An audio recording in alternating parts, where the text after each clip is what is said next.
విశాఖ ఉక్కు ప్రైవేటీకరణను వ్యతిరేకిస్తూ విశాఖ ఉక్కు ఫ్యాక్టరీకి సొంత గనులు కేటాయించాలని సాయిల్లో కలపాలని కోరుతూ విద్యార్థి యువజన సంఘాల ఆధ్వర్యంలో ఎస్ఎఫ్ఐ జిల్లా కార్యదర్శి అబ్దుల్లా సాబీర్ అధ్యక్షతన రిలే దీక్షలు నిర్వహించారు. ఈ కార్యక్రమాన్ని ఉద్దేశించి సేటియు జిల్లా అధ్యక్షులు రాధాకృష్ణ, ఏఐవైఎఫ్ రాష్ట్ర కార్యదర్శి లెనిన్, డివైఎఫ్ఐ జిల్లా కార్యదర్శి నగేష్ భాస్కర్ మాట్లాడుతూ 32 మంది విద్యార్థుల త్యాగాల ఫలితంగా వందలాది మంది వామపక్ష ఎమ్మెల్యేల రాజీనామాలతో వేలాది మంది రైతుల యొక్క త్యాగాలతో నిర్మించుకున్న విశాఖ ఉక్కు ఫ్యాక్టరీని ప్రైవేటీకరణ చేసే ఆలోచనను ఉపసంహరించుకోవాలని డిమాండ్ చేశారు. ఒకవైపు రాష్ట్ర ముఖ్యమంత్రి చంద్రబాబు నాయుడు ప్రైవేటీకరణను వ్యతిరేకిస్తామని చెబుతూనే స్వరములో మార్పు చేసి నష్టాలు వస్తే ఎన్ని రోజులని భరిస్తారు అని మాట మార్చడం ఎంతవరకు సమంజసం అని ప్రశ్నించారు. విశాఖ ఉక్కు ఫ్యాక్టరీని స్థాయిల్లో కలుపుతామని ప్రకటన చేస్తూనే రాత్రికి రాత్రి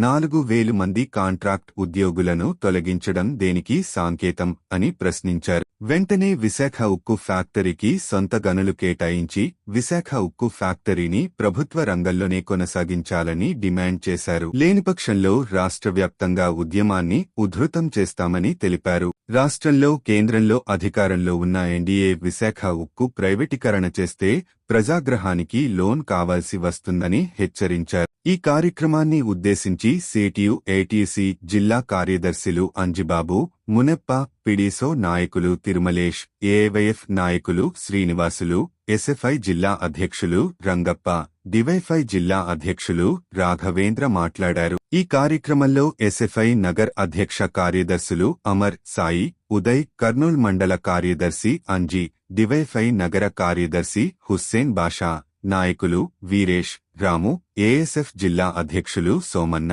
నాయకులు శరత్, ఎస్ఎఫ్ఐ రాయలసీమ యూనివర్సిటీ కార్యదర్శి రామకృష్ణ తదితరులు పాల్గొన్నారు.